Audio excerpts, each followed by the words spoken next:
में आते हैं नमाज कायम करते हुए डीमोटिवेशन आती है और रेगुलरिटी नहीं आ पाती, डिसिप्लिन नहीं आ पाता, या जो लोग नमाज पढ़ रहे हैं तो वो उस तरह से नहीं पढ़ रहे होते कि कुछ ख़ास फ़ायदा हो, राइट। तो ये सारी चीज़ें, ये प्रॉब्लम्स हैं हमारे सामने, इनको हमने सॉल्व करना है इंशाअल्लाह ताला। उसके लिए ज़रूरी है कि शुरू से देखा जाए कि नमाज है क्या, नमाज का पर्पज़ क्या है, नमाज पढ़नी क्यों चाहिए और नमाज को बेहतर कैसे बनाया जा सकता है। तो मैंने लास्ट क्लास में आपके सामने कुछ सिनेरियोज रखे थे, दोबारा रखता हूँ कि जो मेरे सामने रीजंस आई हैं बहुत से लोग क्यों नहीं पढ़ पाते नमाज। जनरली तो ये है कि लापरवाही है, पता भी है कि पढ़नी चाहिए लेकिन लापरवाही हो जाती है, सुस्ती हो जाती है, जनरली तो ये है। लेकिन ये भी कुछ हमारे सामने रीजंस आई कि मिसाल के तौर पे खुदा न खास्ता अगर कोई हराम में है, कांस्टेंट हराम रिलेशन है किसी का, तो उनको गिल्ट होता है कि हम नमाज पढ़ के क्या कर लेंगे, यानी हम तो कांस्टेंट हराम में हैं, ठीक है। तो इसका मैंने आपको बताया था कि ये एक शैतानी वसवसा है, बल्कि नमाज तो चीज़ है जो शायद आपको निकाल ले उसमें से। अगर हराम के साथ नमाज नहीं है फिर तो हराम ही है ना, फिर तो बचा ही कुछ नहीं। जैसे मिसाल के तौर पे एक बंदा जो है वो उसकी सारी ही रूटीन ख़राब है, अब वो कहे कि मुझे एक्सरसाइज करने का क्या फ़ायदा है, ही ख़राब है, रूटीन ही ख़राब है, एक्सरसाइज करके क्या करूँगा।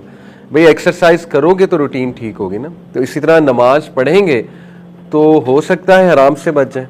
तो दूसरा मैंने आपको सेम मिसाल दी थी, पर्सन एडिक्टेड टू सिंस। बहुत से यूथ कहते हैं कि हमारा इसलिए नहीं दिल करता क्योंकि हम बहुत ज़्यादा म्यूज़िक सुनते हैं, गाने सुनते हैं, बस नमाज नहीं पढ़ी जाती, नमाज पढ़ के क्या करना। इसी तरह तीसरी रीज़न बताई थी कि आप ऐसी कंपनी में, ऐसे एनवायरनमेंट में हैं जहाँ नमाज पढ़ ही नहीं रहा कोई, तो फिर जाहिर है बंदा भी नहीं पढ़ेगा, ऑब्वियस सी बात है। इसी तरह एक और रीज़न मैंने बताई थी कि ये भी एक रीज़न आई कि बहुत से लोग जो है ना वो डरते हैं नमाज के करीब जाते हुए, नमाज शुरू करते हुए, या बहुत ज़्यादा रिलीजियस होते हुए। उसकी वजह यह है कि वो ये कहते हैं कि अगर हम बहुत रिलीजियस हो गए या हमने दीन सीखना शुरू कर लिया तो हमारी लाइफ डिफ़िकल्ट बन जाएगी। ये बाकायदा एक बिलीफ पाया जाता है हमारी नौजवान नस्ल में, सम ऑफ देम हु थिंक कि जैसे जैसे आप रिलीजन में आते हैं तो आपकी ज़िंदगी मुश्किल होती जाती है। तो then again this is a वसवसा ऑफ शैतान। और लास्ट रीज़न मैंने बताई थी कि obviously people they don't want to leave their comfort zone. उनकी लाइफ चल रही है, मज़े में चल रही है, ऑब्वियसली मज़ा इन इन्वर्टेड कॉमर्स, कंफर्ट में है, तो नमाज क्यों पढ़ी जाए। तो सवाल पैदा होता है ना, क्यों उठा जाए, क्यों वज़ू किया जाए, क्यों मस्जिद तक जाया जाए, फजर पे क्यों उठा जाए, जबकि सब कुछ तो सेट चल रहा है। तो ये चंद एक रीज़न जो है वो मैंने आपके सामने रखी थी। तो बहरहाल इनके हल भी मैंने आपको बताए थे कि इसका सबसे बड़ा हल तो ये इसलिए पढ़नी चाहिए क्योंकि अल्लाह का हुक्म है, फ़र्ज़ है, फ़र्ज़ काम का दिल करे या ना करे काम तो करना है, ठीक है। दुनिया में बहुत सी चीज़ें हैं जो करनी पड़ती हैं, चाहे दिल करे या ना करे। जैसे एग्ज़ाम्स तो देने आपने यूनिवर्सिटी में, दिल करे ना करे डजेंट मैटर, उससे ताल्लुक़ नहीं है दिल करने से। तो नमाज भी इसी तरह फ़र्ज़ काम है, पहली बात। दूसरी बात यह है कि नमाज आप पढ़ेंगे तो इंशाअल्लाह नमाज बहुत सी बुराइयों से बचाती है।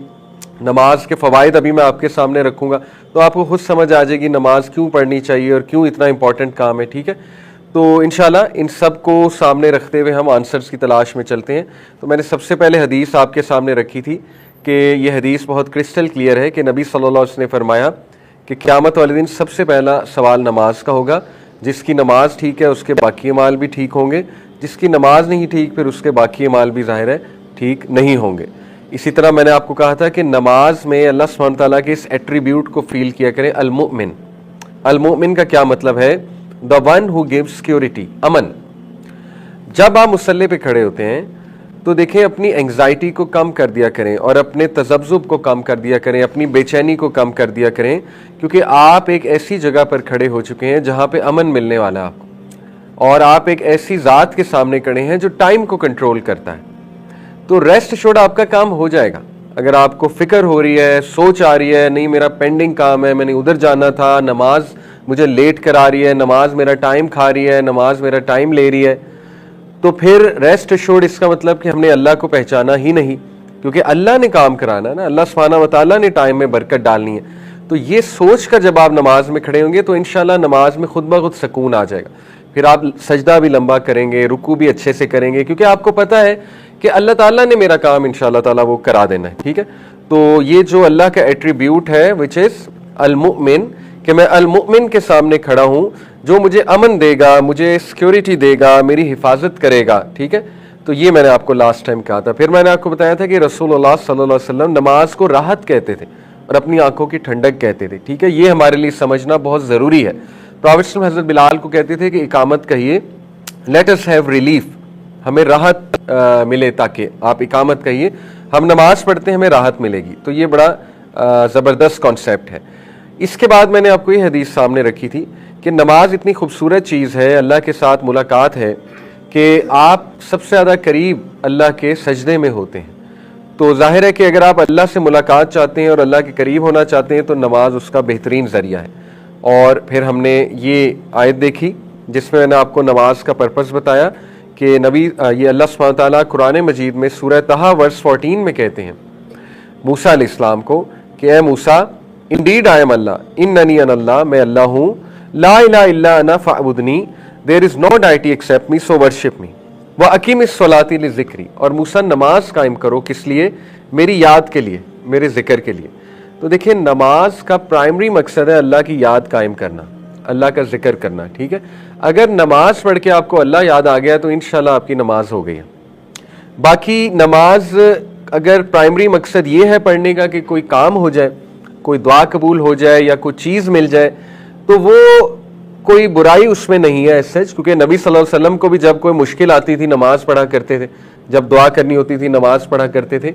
लेकिन वो प्राइमरी मकसद अगर होगा तो खुदा न खास्ता अगर वो चीज़ आपको ना मिली नमाज पढ़ के, तो फिर आप कहेंगे नमाज पढ़ने का फ़ायदा ही क्या। और बहुत से लोग ये कहते हैं, बहुत से लोग एग्ज़ाम्स आते हैं, नमाज शुरू हो जाते हैं, एग्ज़ाम्स नहीं पास होते, कहते हैं नमाज़ों का क्या फ़ायदा। इसी तरह बहुत से लोग ने कोई एडमिशन कहीं लेना होता है, नमाज़ें पढ़ना शुरू कर देते हैं, एडमिशन नहीं होता है, कहते हैं लो जी नमाज़ों का कोई फ़ायदा नहीं। ठीक है, और so on and so fourth इंसान है।